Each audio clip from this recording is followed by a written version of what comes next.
Warning, spoilers ahead. None of the material about to be shared is owned by me. This video is made out of admiration and love for both the Karate Kid trilogy and the Netflix series Cobra Kai. Thank you.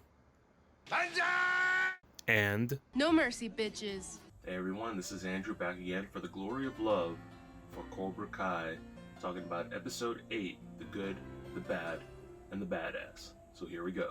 So to get the little things out of the way first, before moving on to the bigger stories that were taking place in this episode, you gotta mention Yasmin and Dimitri. I mean, this thing has been, slowly blossoming, if you want to say, for the last few episodes. You see them talking with each other and hints here and there, and then you finally have the payoff today out of nowhere.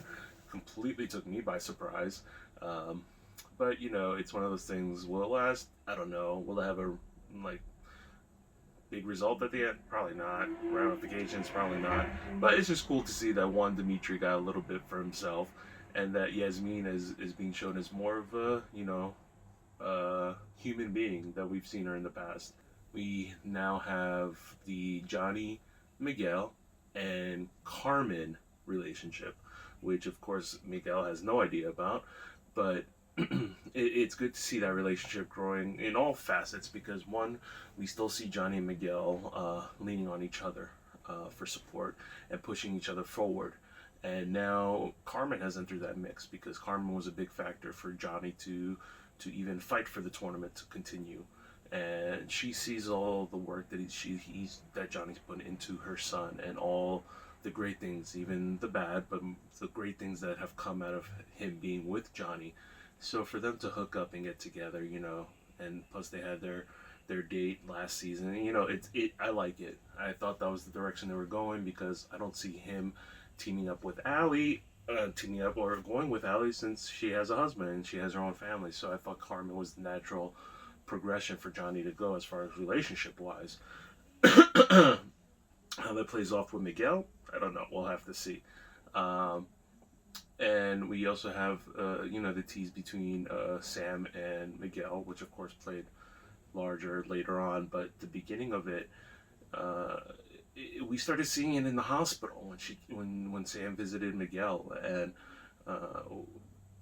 that those feelings are still there, and they are coming back full force right now, as seen when Sam and Miguel are at Miyagi-Do. Now, my theory is, even with the brief conversation they had, and Miguel mentioning the Rock at Miyagi-Do, I think that's where Eagle Fang Karate's going.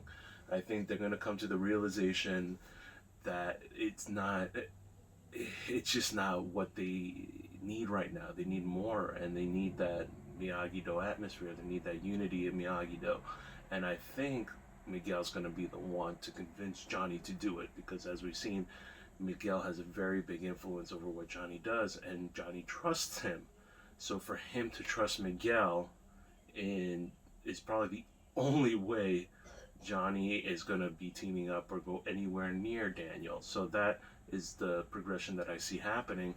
And also between Sam and Miguel is, of course, Robbie. Robbie's been in juvie. Robbie's been away. Robbie's been an afterthought, at least in his mind, to everything else that's been going on. And Robbie's the one character that everyone seems to be vying over, as far as, not for selfish reasons, but we see Johnny going to him because that's his son. We see Daniel going to him because he feels that he did him wrong, as far as how he handled everything. And then with Kreese, he's just a sadistic son of a bitch, and he wants to get right into Johnny's side, and what better way than to get his own son.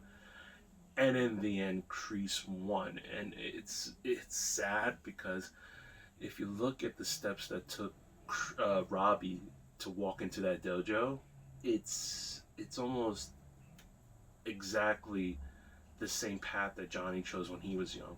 If you look at it, Miguel is his Daniel. If you look at Sam, she's definitely the Allie. and we have Robbie, who's put in this situation where he's made to look like the bad guy because of the way he perceives things around him. And it's no fault of his own. That's just his perception of everything. So of course it would lead him to Kreese, because Kreese was the one guy to give him, if you want to say, valuable advice in prison, which helped him get over that bully in the juvie hall, and then the respect that they earned between each other. That was because of Kreese. It wasn't because of what Daniel did by putting him there, and it wasn't by what Johnny did by instigating the events between them, but it was Kreese. And right now, oh, that's a deadly combination, because I don't know what kind of beast Robbie can turn into. And I've been talking about Hawk. What's going to push Hawk out of Cobra Kai? I think it's Robbie.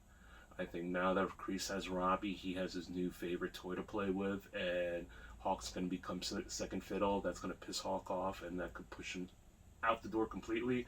Maybe towards Miyagi-Do, maybe towards Eagle Fang. But I don't see this Cobra Kai Hawk situation staying for much longer. And we got the big news about the tournament. I had mentioned previously where I thought this is where the feud was heading, was towards the All Valley tournament. And that's exactly where it's going to. And the tease of it being canceled was, you know, a surprise and not at the same time, because since episode 1 they've been talking about this anti-karate movement, and of course what better way than to shut down the whole tournament itself. So to watch the three of them try to convince this board of people to let this reopen was a travesty, because one, Kreese is spinning his BS like no one can.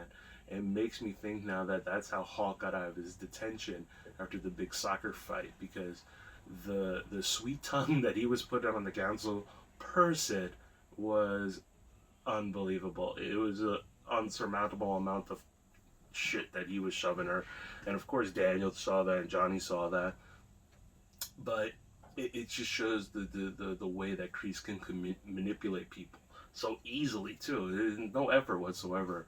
And to see Miguel and Sam step up was a very powerful moment for Johnny, and to see Daniel have his daughter go up and defend everything that he's been doing himself since he was a teenager was good to see. But the best part, no Kreese students. What Kreese student is going to go into that council and say, yeah, we like to kick ass and take names? It's not going to happen. So right there, you already get the dynamic and influence that Daniel and Johnny have had over their students or their children, opposed to Kreese, who's just pushing out like a monster karate soldier factory or something. So, but I think one of the best lines was by the council person. To be honest, I don't get the Valley's fascination with karate. It's a joke that I've seen play out throughout the series, because honestly, why does karate mean so much in the Valley? I mean, honestly, if you look back in the films, those things were pulling in big crowds. So I don't know, but it's imminent. We're on episode 8, 2 more to go. Maybe we get the tournament in there, and I just see it as it's dojos at war. It's battle lines. I've said it. It's the warriors. It's everyone's got their turf now. We've all got our little factions, and we've all got, a lot of stake for a lot of different parties, and I don't know where it's going. I really don't know where it's going. 2 episodes left. Only 2 left. So again, I'm Andrew. This has been The Glory of Love for Cobra Kai. Episode 8, Season 3, The Good, the Bad, and the Badass. And I'll see you for Episode 9.